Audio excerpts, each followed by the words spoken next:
Hello friends, welcome back to War 8 of Season 7. We're ranked 31st in Gold 1. Today we're taking on MdS-1, Maestro's Death Squad. We need probably 3, maybe 4 wins in our final 5 wars to jump into Platinum 3 and probably stay there. So let's see what happens. Taking in my typical squad today as I have, surprise, surprise, a Kingpin on the mini-boss node. Alright, so this first node is an enhanced armor up. Wasn't really sure who to expect here. Turns out it's a Dr. Octopus. So I can bleed him, but I don't want to push him too close to his Special 2. His Special 2 can be dodged, but with Doc Ock, sometimes I find that he holds back his special attacks, unlike him now.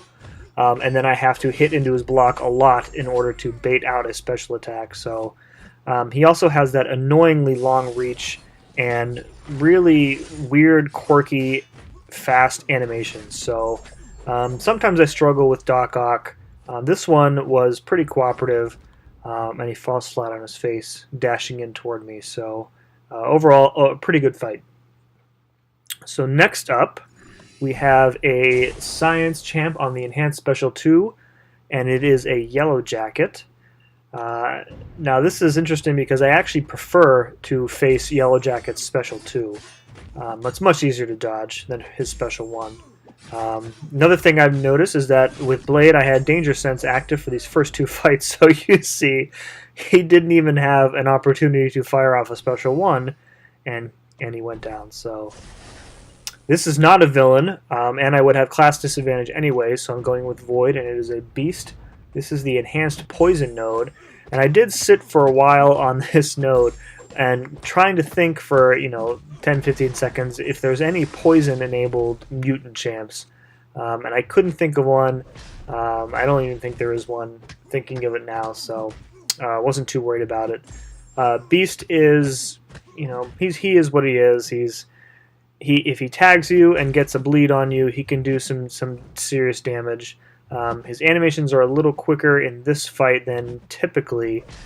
Special is easy to dodge. It's also good I didn't go in with Blade because he shrugs off bleeds faster, or takes less damage, I think, than the normal champs do. So, alright, so we've cleared the diamond. We're moving up to the Kingpin mini. Going to fire off a couple boosts here. I think I had an extra lesser health and then a lesser attack rather than using the champion boost. I just used some of these other ones just to get them out of the way. So yeah, so still have one left over for whenever. I find it a bit funny and maybe ironic that I left a pretty good Platinum Alliance because I was finding myself needing to use too many boosts, and then I come here and then I just boost up anyways. But I don't need to boost for the first part of my path, and I don't need to boost up for the mini boss, or the final mini boss rather. So I am, using less, I guess, than I was previously. So Kingpin here, he is firing off his special ones like I would like him to. Couldn't push him over another special one there. Trigger Buffet, but it's okay because I can always out damage Buffet with Danger Sense and the boosts. Again, I probably don't need to boost for this fight, but there is a fight on the Arc Overload node that I did want to boost up for that I had already scouted out. Otherwise, I probably just would have said screw it. Alright, so he's firing off what is probably his last special one, trying to get one more special in, and I do thanks to the power gain, and Kingpin goes down. Blade's still at 99. Pretty good. Alright, so next up we have a Science Champ on the just an armor node, and it's a Hulk Ragnarok. Didn't really know who to expect here. Sometimes I'll see Miles, I've seen on this node. So Hulk, the bleeds are active, so I'm not going to be triggering Face Me. I trigger Crowd Frenzy, but I'm not really worried about it because it falls off pretty quickly. And I'm baiting his Special 2 while the Crowd Frenzy is active. So I didn't really have to worry about the 100% chance to smash. And this was a low rank Gulk, so he went down pretty easy anyway. So Blade, you've done your work. Head to the bench. let Mr. Void take over. This is a 565 Medusa. I forgot to check the sig level, actually, on the Arc Overload node. So Void by himself, not the best matchup maybe for Medusa because he has no way to mitigate or control or nullify her Furies. However, Void on the Arc Overload node is a good matchup for everybody. So right away I get a Petrify up, which helps immensely. I'm keeping a careful eye on her Furies, only doing heavy attacks when she has 3 of them up. Otherwise it is safe to go in with a full 5-hit combo. I don't want to push her to a special 2. I have a lot of trouble dodging that one.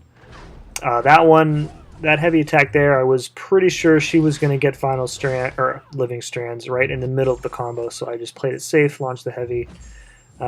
She has living strands up for the majority of this fight, so I'm going in, launch a special 1 there. Still haven't gotten my second up, and there it is. There's the last Petrify. So the Arc Overload node now is negated. And now from here, I get the Fear the Void up. So it's really just a matter of playing it safe, letting the degen do its work. The Arc Overload, the next one will probably do a ton of damage, if not kill her outright. Go in there. I timed it a little too quickly. I could have gone with a full 5-hit had I waited another beat, but it's okay. The fight is going very, very well. There's that Arc Overload, so I'm just letting it kill her, and there we go. So really good fight, good node. It's nice to see champs on that node that I don't always see. Alright, so this is the next morning. Boosts have fallen off, of course, and it's a Cable on the Strike Back Recovery Mini. So Cable, special 1, special 2, doesn't matter. Sometimes I will try and fully evade the special 2, but usually in war I don't take the chance and I'll just block the first part, evade the second part, and then go into punish. So I get the 2 Petrifies up right away, which is perfect. So now I don't have to worry about the power gain from Strike Back. I don't have to worry about his natural power gain when he goes over bar power. And actually I think that might be tied to his signature ability.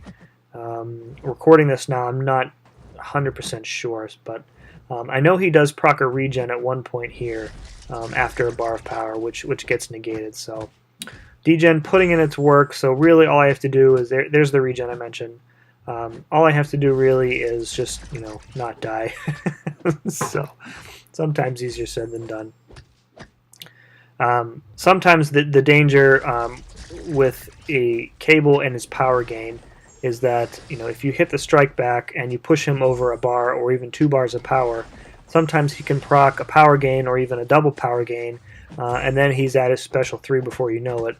Other than that, he's really not that much of a danger. Don't bleed him and you won't degen, don't get hit and you won't get killed. So there we go. So all in all, pretty good war. Cable goes down really without a problem. Lazy Dog Gizmo.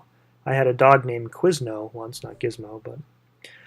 Alright, so this was a very solid war for us. We did end up taking the win. My dude EC took down this Korg boss, one shot with his ghost. Sadly, he forgot to record, so I couldn't include it here. Our defense held very well this war. I don't think they were able to 100% complete our battle group, so that was also a nice add. So we got, what, 4 wars left? I think we need to win 2, probably 3 to get to Plat 3. So thanks for watching, and we'll see you next time.